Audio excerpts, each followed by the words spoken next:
এদিকে আরজিকরে আর্থিক দুর্নীতি মামলায় সন্দীপ ঘোষ, বিকাশ পান্ডে, আফসার আলীদের বিরুদ্ধে চার্জ গঠনের শুনানি রয়েছে আলিপুর জজ কোর্টে। বিচারপতি তীর্থঙ্কর ঘোষের এজলাসে উচ্চ আদালতে দ্রুত চার্জ গঠনের নির্দেশের পুনর্মার্জনার দাবি জানান সন্দীপ ঘোষ, বিকাশ পান্ডেদের আইনজীবী। সেই আবেদন ফের খারিজ করে দেন বিচারপতি তীর্থঙ্কর ঘোষ। আজ ফের সেই মামলা শুনানি রয়েছে। আরজিকরের আর্থিক দুর্নীতি মামলা এবং আজ যেমনটা জানা যাচ্ছে সন্দীপ ঘোষ, বিকাশ পান্ডে, আফজার আলীদের বিরুদ্ধে চার্জ গঠনের শুনানি রয়েছে আলিপুর জজ কোর্টে।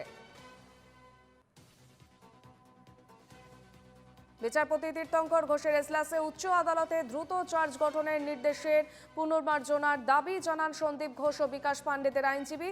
সেই আবেদনে ফের খারিজ করে দেন এবার বিচারপতি তীর্থঙ্কর ঘোষ। আজ ফের সেই মামলার শুনানি রয়েছে।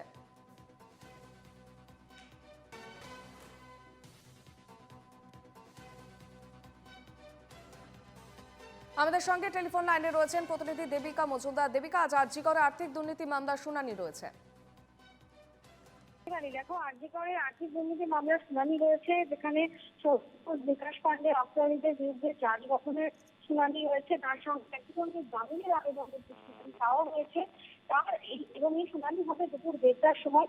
ঠিক তার আগে এদিন বিচারপতি তীর্থঙ্কর ঘোষের এজলাসে চার্জ গঠনের যে দ্রুত চার্জ গঠনের যে নির্দেশ ছিল আদালতের, সেই নির্দেশকে পুনর্মার্জনের দাবি জানান সন্দীপ ঘোষ, বিকাশ পান্ডেদের আইনজীবী। যদিও সেই আবেদন ফের খারিজ করবেন বিচারপতি তীর্থঙ্কর ঘোষ। তো বিচারপতির চাপ বক্তব্য, এর আগেও এই আবেদন খারিজ হয়েছে। বারংবার একই আবেদন করে যাওয়া অপ্রয়োজনীয়। এদিন আদালতে সন্দীপ ঘোষের আইনজীবী জোসেফ জানান যে আজকে আরজিকর মামলার শুনানি রয়েছে দুপুর 1:30টার সময়, যেখানে প্রায় 14,500 বেশি নথি রয়েছে।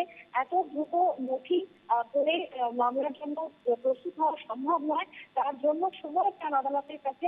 তিনি আরো বলেন, এর আগেও তারা এই বিষয়ে আদালতের নির্দেশে পুনর্মার্জনার আর্জি জানিয়েছিলেন, যা আদালত খারিজ করে দেয়।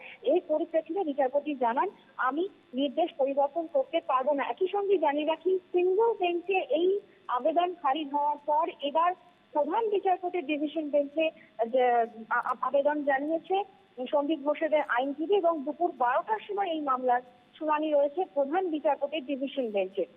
ধন্যবাদ দেবিকা।